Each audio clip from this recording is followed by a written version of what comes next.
Bir ona aytayapti. Men bir kuni erimni bir gapidan xafa bo'ldim. Keyin so'yindim deydi. Erim menga qarab turib aytdi. Farzand dunyoga keldi, farzandning chiroyliligidan, uni qiliqlaridan ikkomiz tong ottiramiz deydi. Ustida tomosha qilib o'tirib tong ottiramiz deydi. Bolamiz chiroyli qiliqlar qiladi deydi. Keyin sekin-sekin bolamizni tili chiqdi deydi. Sekin-sekin oyog'i chiqdi deydi. Bolamiz yuradigan bo'lib qoldi deydi. Keyin bir kuni bolam aqli yetmasdan meni so'kib yordi deydi. Hali ayol aytayapti. O'sha paytda erim haligi bolamni, "O'y, onangni xafa qiladigan bo'lsang, seni bola qilmayman" dedi deydi. O'sha paytda men erimga qarab turib, "Hay, bu yosh bola, nimaga yosh bola unaqa deysiz? Tek qo'ying, bu kichkinada" dedim deydi. Oradan 15 yil o'tdi deydi.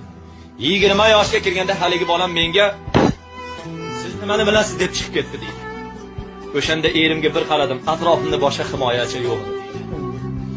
15 yil avval bolam 5 yoshida meni so'kib menga qo'lini siltaganda, otasi tarbiya qilaman deganda aralashib qo'yuvdim.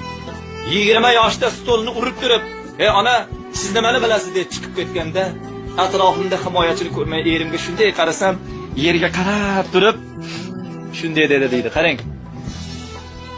Nima deb o'ylaysizlar? Aslida bu ayolga bunday deyish kerak edi. Mana shu o'zing ekkan meva. O 5 yoshida so'kkanimda aralashgansan, endi o'zing ko'r deyish kerakmidi? Shuni demabdi. Hali ayol aytadi, erimga qarab tursam, qo'limni ushab turib, onasi bizni oramizni bo'lgan, ya'ni er xotin birga yotadi-yu, bola kelganda ora ayriladi. Bizni oramizni bo'lgan. Seni mendan uzoqlashtirgan. Ya'ni kechasi bola bilan ovora bo'ladi, bolani ovqatda kiri bilan uzoqlashadi-yu. Qarang, gapni qarang. Ey xotin, bizni oramizni bo'lgan, oramizni uzoqlashtirgan, sen bilan meni xafa qilgan. Ertaga uylanib xotinni qo'yniga kirib ketadigan, farzandli bo'lsa bolam deb sen bilan meni qaramay qo'yadigan odam uchun kuyasan. Senga menga sen keraksan. O'zingni ehtiyot qil dedi. Aytish kerak edi, o'zingni qilig'ing deyish kerak edi. Ammo deyapti haligi ayol aytayapti. Qarang, adabiyotda yozyapti. Erim menga tasalli berib, bu yog'iga sen menga, men senga kerakman. Bir-birimizga suyanib o'tamiz. Xafa bo'lma dedi deydi. Tushunib yetdimki, farzanddan ham ko'ra ko'proq erim menga himoyachi ekan, erimga suyanaman ekan.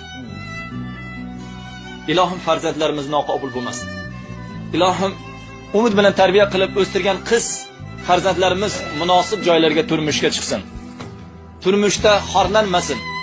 Turmushda aziz bo'lsin. O'sha xonadonlarda bizlarga rahmat olib